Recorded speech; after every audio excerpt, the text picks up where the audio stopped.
I realized a very painful thing Wednesday night as I tuned in. Neil teaching a very excellent class on the Holy Spirit and how to talk to people about it. That apparently people were sitting up close and were talking to him. And you could hear people talking, as opposed to me that has to yell and scream at people in the back and can't hear you. And it made me very sad that I don't get to do that. Anyway.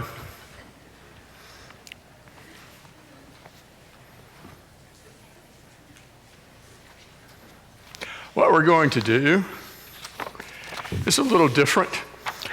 We're in the Gospel of John, but we're going to put the synoptics and John together for a look at the trials, crucifixion of Jesus.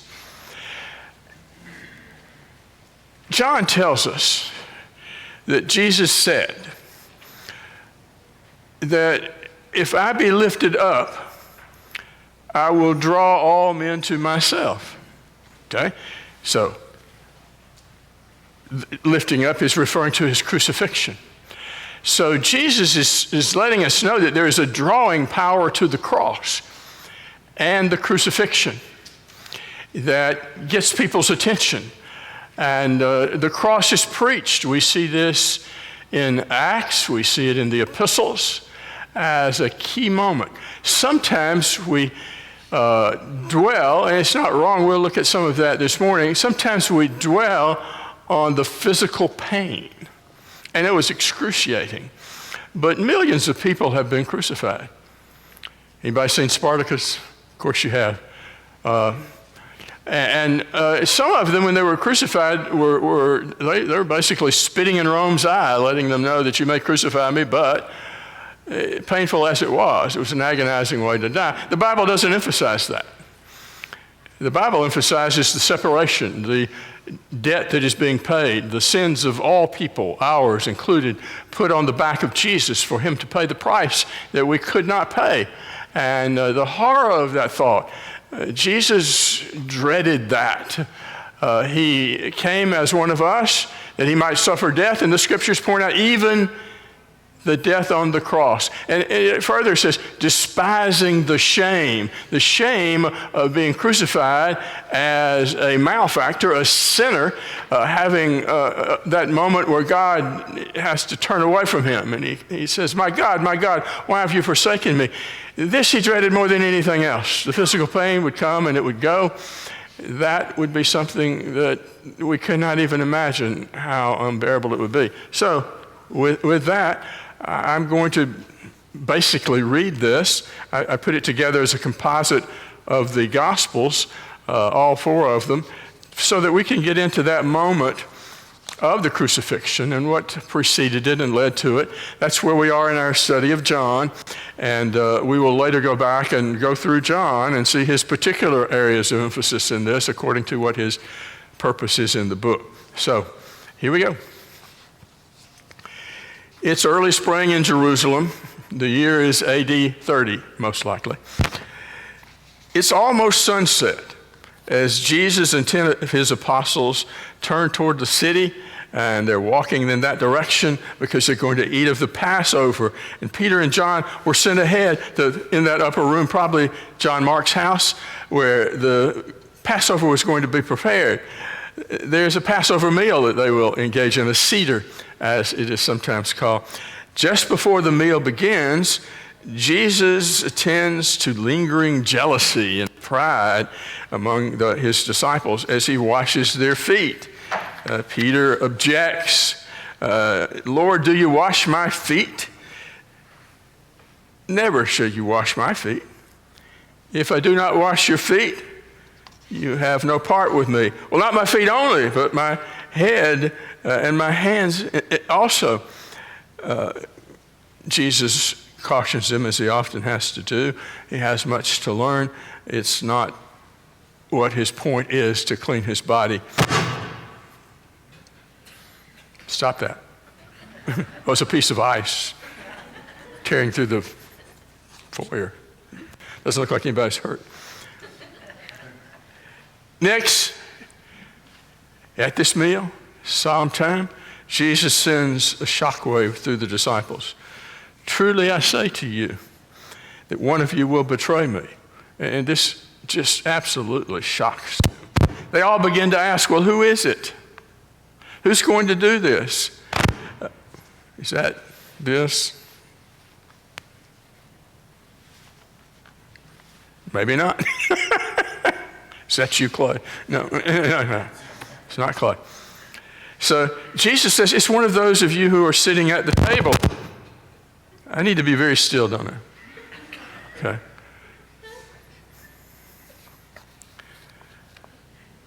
Judas was the man. Surely it is not I, he says, in a colloquialism that Jews use, and we will come across it momentarily again. You have said it yourself. People don't pick up on this when he says that. Judas does. But there's confusion reigning in the assembly of the disciples, and Satan comes into the heart of Judas. And Jesus says to him, What you do quickly. Judas exits to complete his betrayal plans. The Lord's Supper now fulfills the Passover. The Passover had been pointing toward this. It was a mystery. Nobody understood what it was. I've heard that lately. And now we're finding out that Jewish Passover, where the blood was on the doorpost and lintels, and the death angel passed by and spared the firstborn of the Jews, we now understand that there was a bigger passing over to take place. There was a purer blood than any lamb's blood could possibly be, as Jesus would provide that. The bread is passed. Take, eat. This is my body. And it's going to be a very personal sacrifice. God with us in the form of a man is going to die so that we might live. There were 4 Passover cups. Luke mentions 2 of them. We're more accustomed with the one in particular that the other synoptics mention and that Paul mentions when he writes to the Corinthian Christians. Drink from it, all of you, for this is my blood of the covenant, which is shed on behalf of many for the forgiveness of sins. In a very short time, the body and blood of Christ would become the literal basis for the symbolism of the supper. They depart for the Mount of Olives. Jesus there tells them that he would like for them to know that when the shepherd himself is struck, the sheep will be scattered. Peter, again, denies that he will ever run. Even though all may fall away because of you, I will never fall away. This very night, before the rooster crows, you will deny me 3 times. Even if I must die with you, I will not deny you. Jesus then walks to a favorite spot, the Garden of Gethsemane. Peter, James, and John were asked to watch. Jesus knew that Judas had gone to seal the deal and to bring those who would take him and eventually crucify him.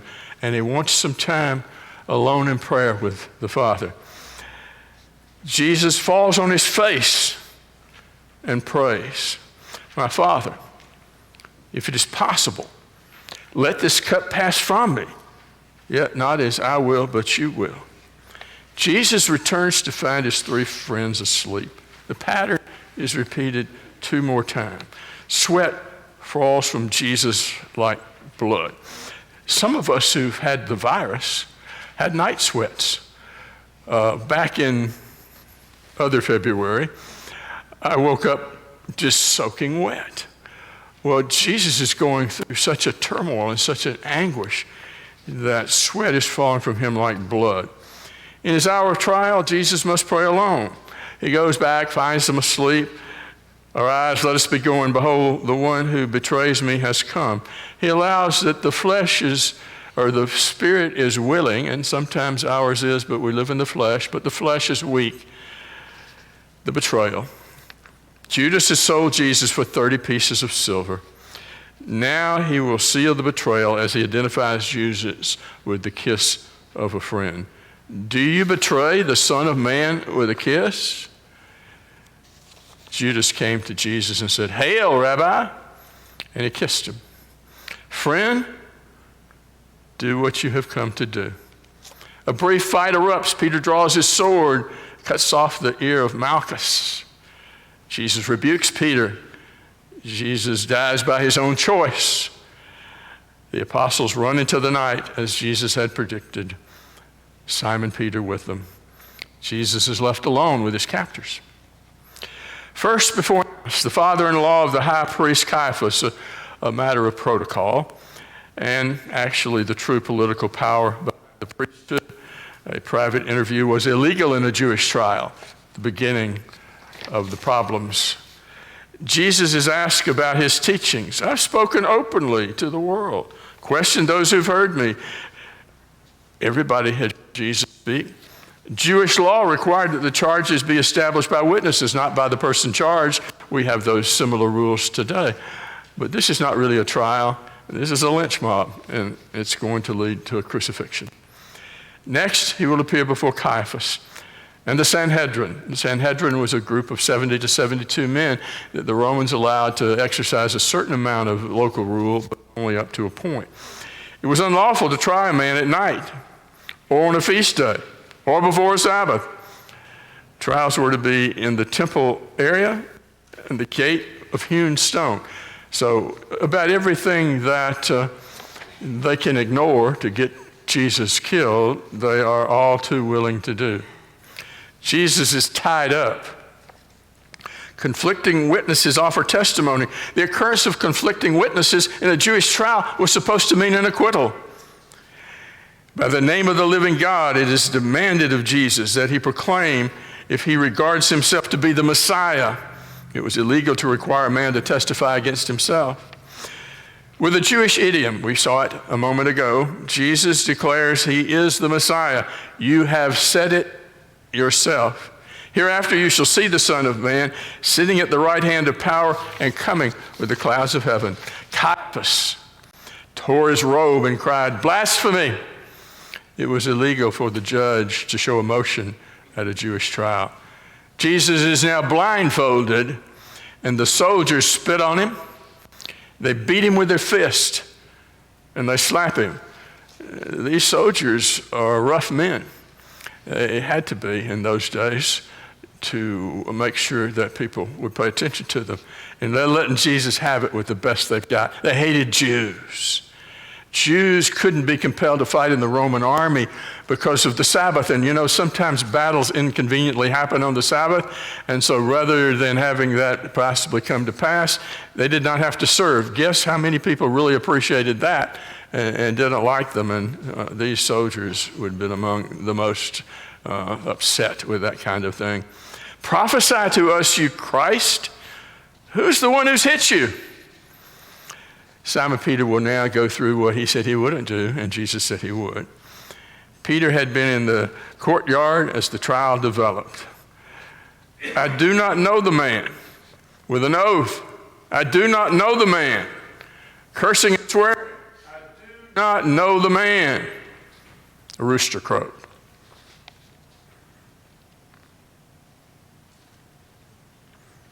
Jesus is led through the courtyard, and he looks into the eyes of Simon Peter. Peter goes out and weeps bitterly. The trials resume. The Sanhedrin privately reconvenes on Friday after dawn. Trials were to be in public. This is private. Jesus is formally charged and condemned. Illegal for a verdict to be reached on the day of the trial. Simultaneous verdicts were illegal, and accusers were so required to be defendants of the accused. What was happening in the accusations, they were supposed to reverse it and try to offer a defense, which of course they did not. Jesus is again asked if he's the Messiah. If I tell you, will you not believe me? Are you the Son of God then? You say that I am. Unable to legally impose the death sentence, the Jews bind Jesus again and send him to Pilate. Pilate goes out to meet them because they could not come into where he normally kept, because it's Passover. They don't want to defile themselves by going on Roman stone. How hypocritical the hypocrisy is growing. Pilate asks for the accusation. They boldly state they would not have brought Jesus to him if he was not subject to the death penalty. Pilate tries to dismiss the charges as being a Jewish matter. The Jews then accuse Jesus of being a traitor against Rome. The Jews themselves, of course, hated Romans, and they're putting themselves in a place that they're concerned that someone was working against them. Pilate has Jesus brought to him. Are you the king of the Jews? Do you say this of yourself, or do others tell you this concerning me? Am I a Jew? Your own nation, the chief priests, delivered you to me. What have you done? My kingdom is not of this world. If my kingdom were of this world, my servants would fight, and he disarmed Peter, that I would not be delivered to the Jews. Are you a king then? You say that I am a king. To this I have been born, and to this end I have come into the world, that I should bear witness of the truth. Everyone that is of the truth hears my voice. Pilate says, what is truth? A secularist Roman, not believing in the gods and goddesses as most educated Romans did not. A man who has come to believe, as many in our culture believe, there is no real absolute truth. But he's encountering somebody he's never done this before. Jesus did not answer the question. Had he been sincere, I have no doubt, but what he would have. Pilate goes out and tells the Jews that he found no fault with Jesus.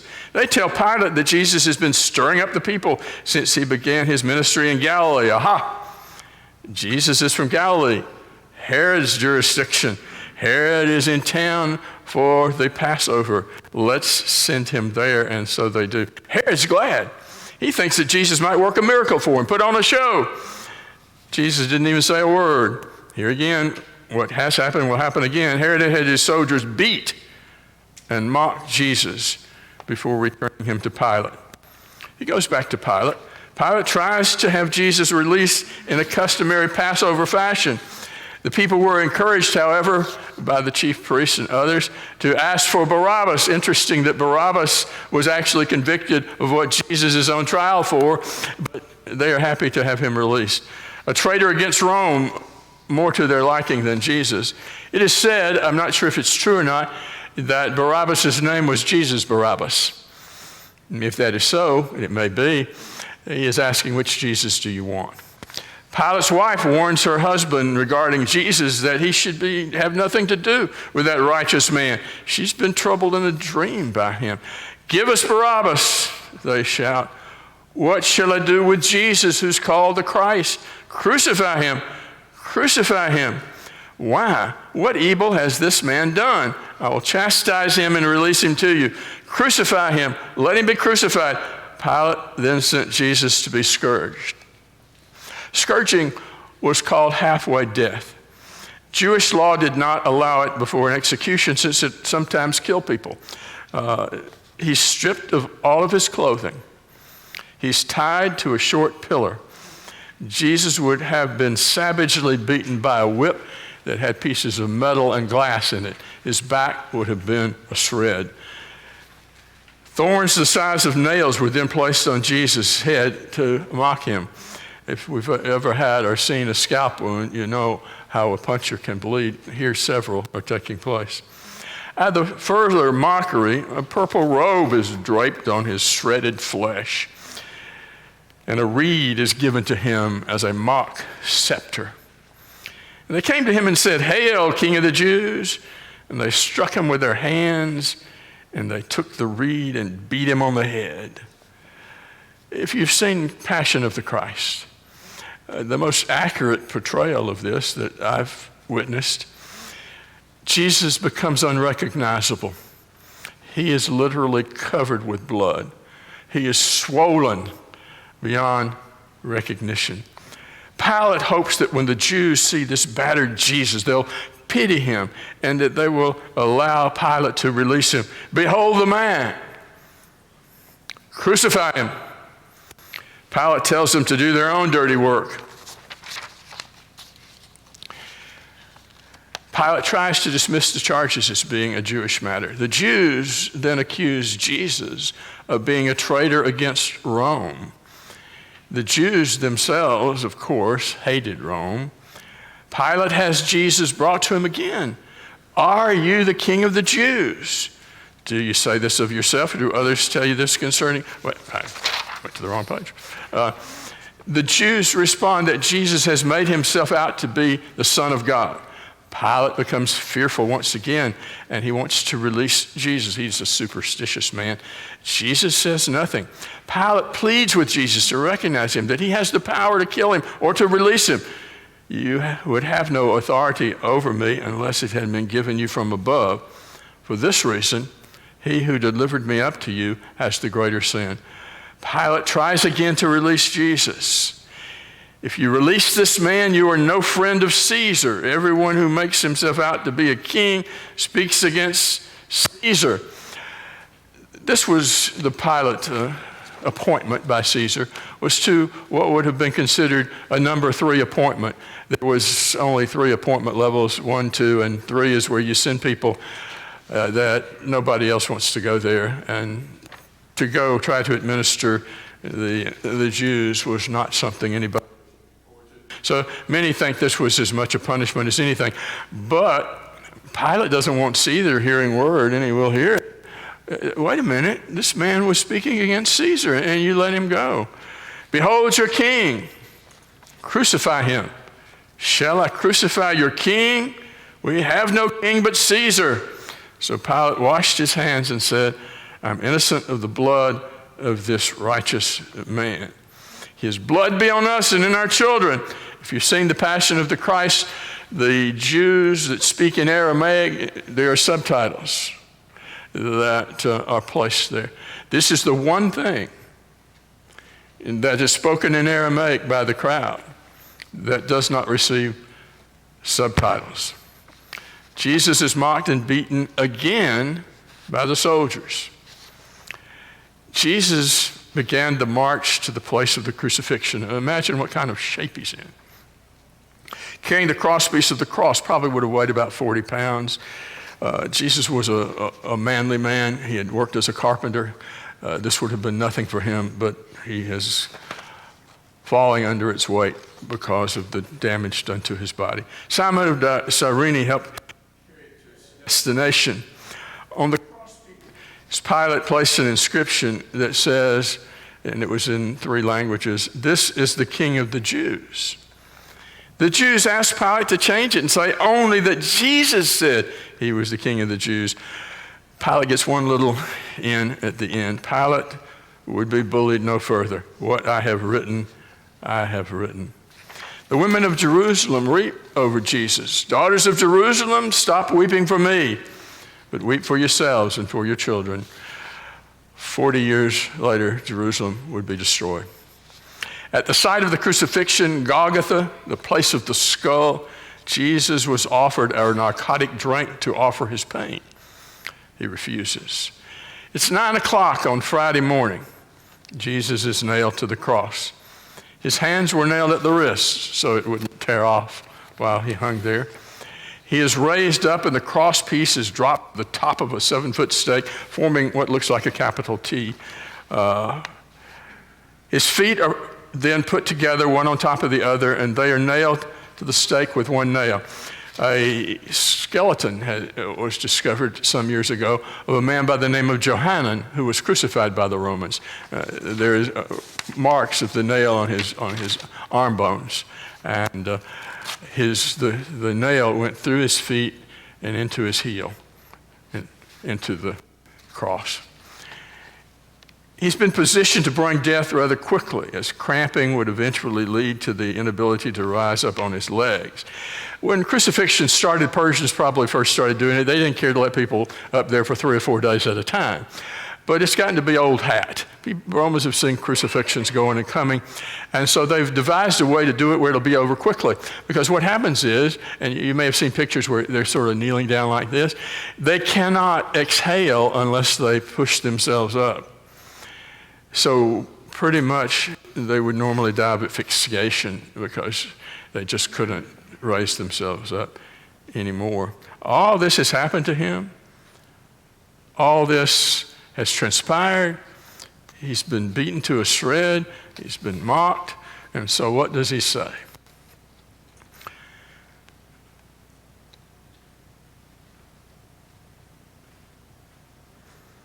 Father, forgive them, for they know not what they do. The soldiers gamble over his clothing. 2 robbers crucified with Jesus mock him as well. The people mock him. He said that he could rebuild the temple in 3 days. Let him come down now from the cross. He saved others. He cannot save himself. Come down and we will believe. One robber repents. We're receiving what we deserve, but this man has done nothing wrong. This day you will be with me in paradise. Mary and John came to the foot of the cross. Woman, behold your son. She's got to be devastated. Behold your mother. he says to John. He's giving John, possibly a relative, the care of his mother, as he, being the oldest of the family, must ensure that she be taken care of. It's now 12 noon. The darkness comes over the land. At 3 o'clock, Jesus calls out, Eli, Eli, lama sabachthani. My God, why have you forsaken me? I thirst, he says. It is finished. Father, into your hands I commend my spirit. And behold, the veil of the temple was torn in two from top to bottom, and the earth shook. Now the centurion and those who were with him, keeping guard over Jesus, when they saw the earthquake and the things that were happening, became so frightened that he said, truly, this was the Son of God. Isaiah spoke some 700 years before this and said, surely our griefs he himself bore, and our sorrows he carried.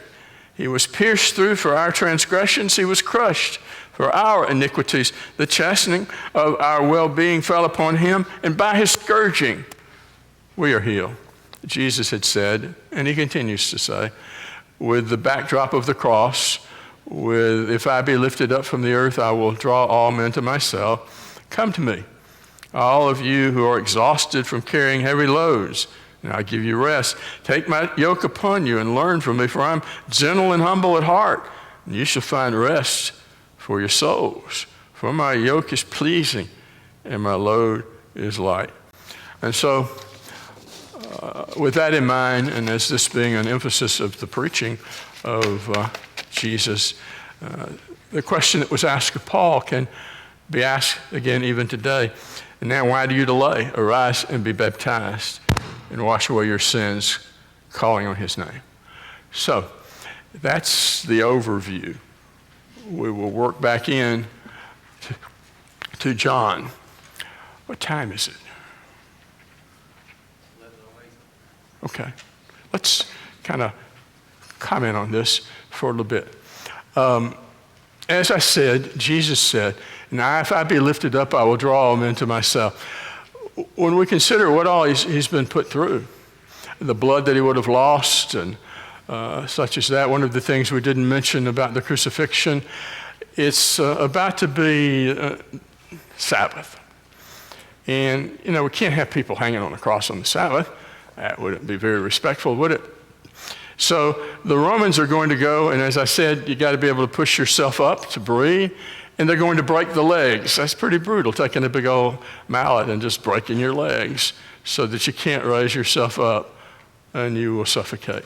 When they come to Jesus, they see that he was already dead. Imagine that after all he has been through. But just to be sure, a soldier takes a spear and thrusts it up through his chest cavity into his heart, and blood and water come out. There's no doubt that this man is dead. There have been various theories put forth as to why the tomb was empty, considering what happened to Jesus. First, the swoon theory, that he wakes up in the coolness of the tomb and rolls the stone away. Yes, there's a Roman guard placed there. If you didn't keep your watch, you died. We have a thing like this in the book of Acts, where when there's a earthquake and Paul and Silas are in prison, and the jailer is about to kill himself because he'd rather just go in and do it than wait for the Romans to kill him, because his prisoners are going to be taken loose. And Paul says, we're all here. Don't do yourself any harm. Yes? There's another one in the book of Acts with the angel that helps Peter escape, and those guards did die. Yes, good point. The prayer that in John 4 that was mentioned by Neil, they came together to pray for Simon Peter, who's incarcerated, and an angel comes and he leaves, and those guards, they were killed because that was their responsibility. Wouldn't it have been nearly impossible for someone inside the tomb to roll away the doors? If not impossible, yes, because you got, let's say that's the doorway. The stone goes over to the other side of the doorway, going downhill. How are you going to this is all you can do is like that. You could not possibly get enough leverage, possibly. In fact, even if you could, these stones are made to require 2, 3, sometimes 4 men to move away because people don't want people going into the tomb. So yes, a good point. There is nothing at all that makes any sense as to why the tomb was empty but the resurrection. When the guards are fearful of their lives, as they should have been, the Jews intervene and said, we'll take care of this for you, and they did. Tell them you fell asleep. Well, again, the improbability of that. You've got several Romans who are used to standing guard at night, and they're all going to go to sleep. We know why they went to sleep, because an angel came, and as a result of that, they passed out. And so that explains that. So again, the resurrection is a phenomenon that Christianity is based on. In 1 Corinthians 15, Paul goes to some length to talk about the fact that if there's no resurrection of Jesus, there's no resurrection for anybody. And we who have believed that are among all men to be most pitied, because we have believed a horrible lie that we have put our confidence in, and it wasn't true. But later Paul will talk about, and there were over 500 people that saw Jesus after he was resurrected when Paul wrote 1 Corinthians, and many of them were still alive. So there was eyewitness testimony to the fact that Jesus had been raised from the dead. Considering the state of his physical body, he was dead.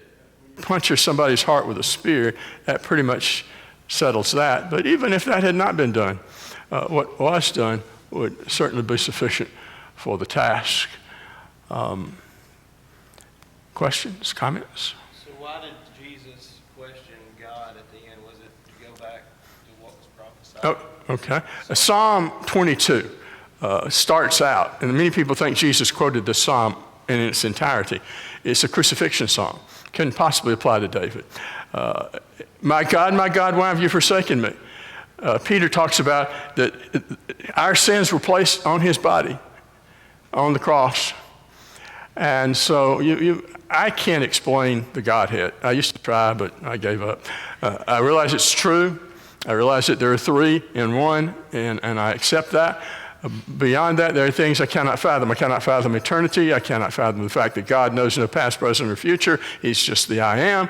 And I cannot wrap around completely the fact that Jesus said, my God, why have you forsaken me? But I know that in some way, something between him and the Father changed for a while. It was horrible for him. And indeed, right after he calls out with that, he dies. Let's see, we have vying a couple here. I've always thought that it was the first time they were separated.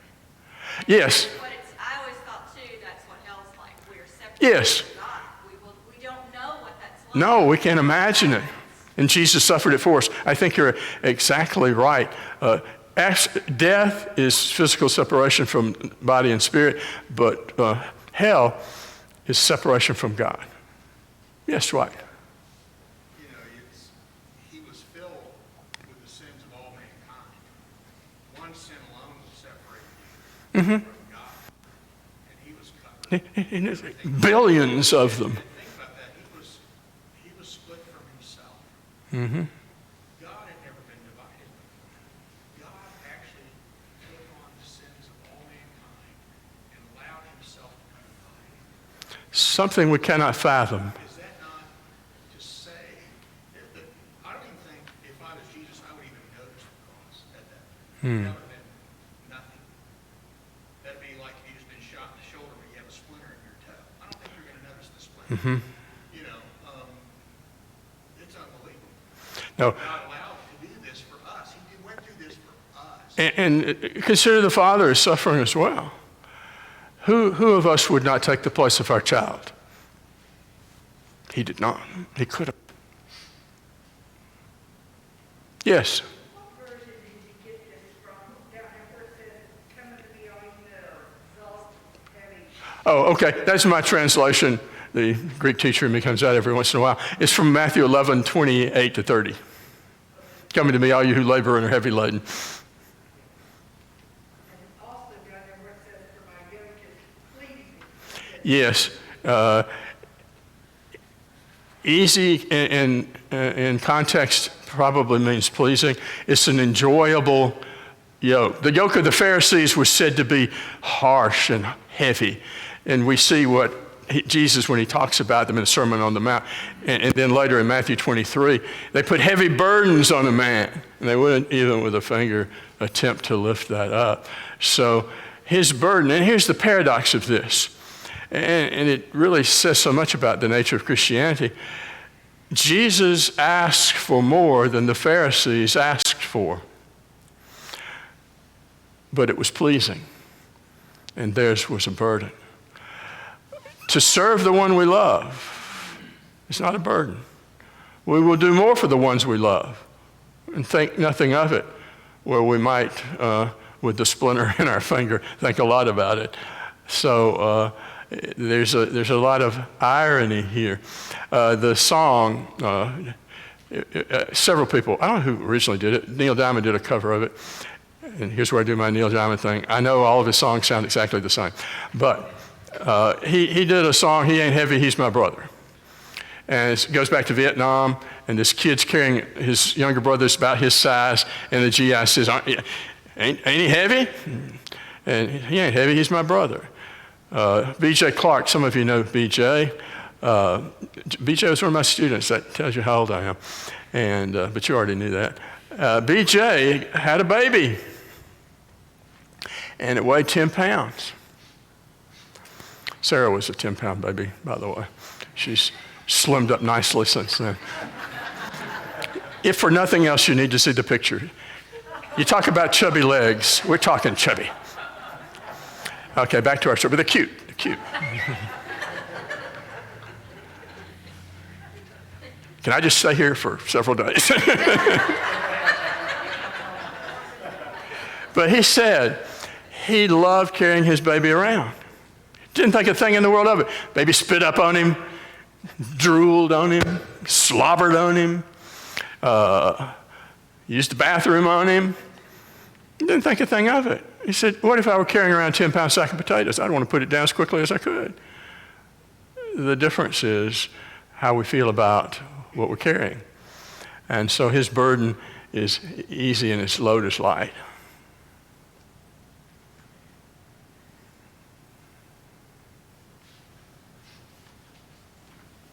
Actually, just a point of history, that phrase, "He ain't heavy, he's my brother," came back from some of us who were maybe older remember in the 50s there was a place called Boys Town. Yes, there was a movie made about that. Spencer Tracy. Yeah, that was their phrase.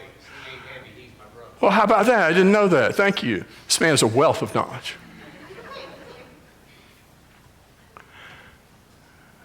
Maybe the GI had been to Boys Town. Or who knows?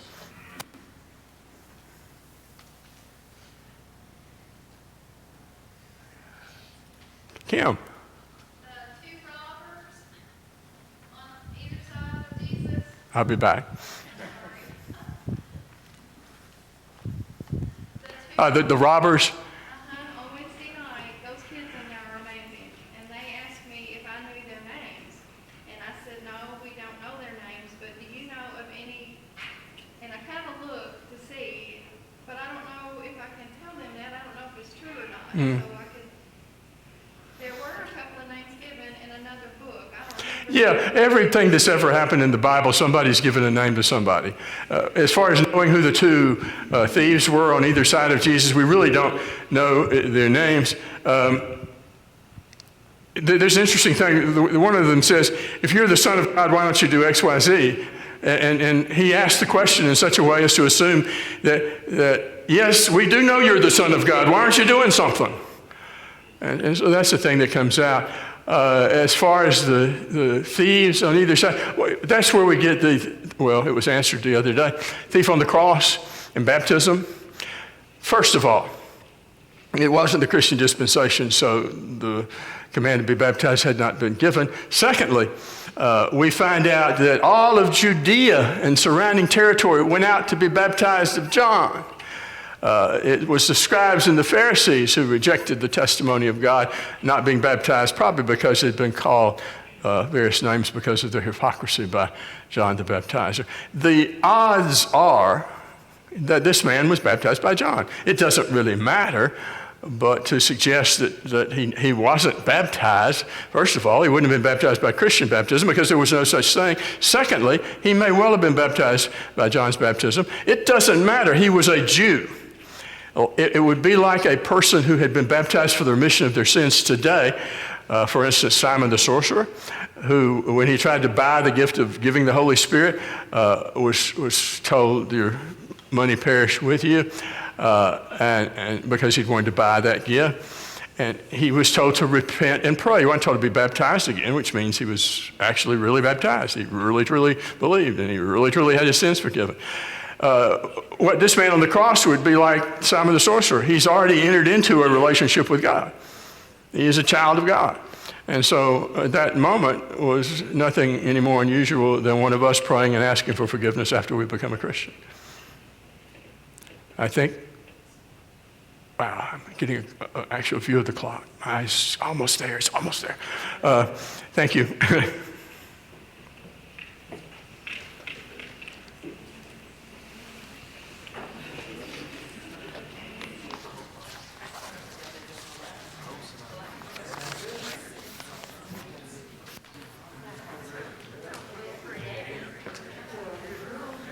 I wasn't going to do it. To ask you, that's good job. But to ask you a question about the high Sabbath. The high Sabbath that John mentions. Yes. But that's a kind of a get into it. Exactly what does he mean by high Sabbath? That's a good question. There were convocational Sabbaths in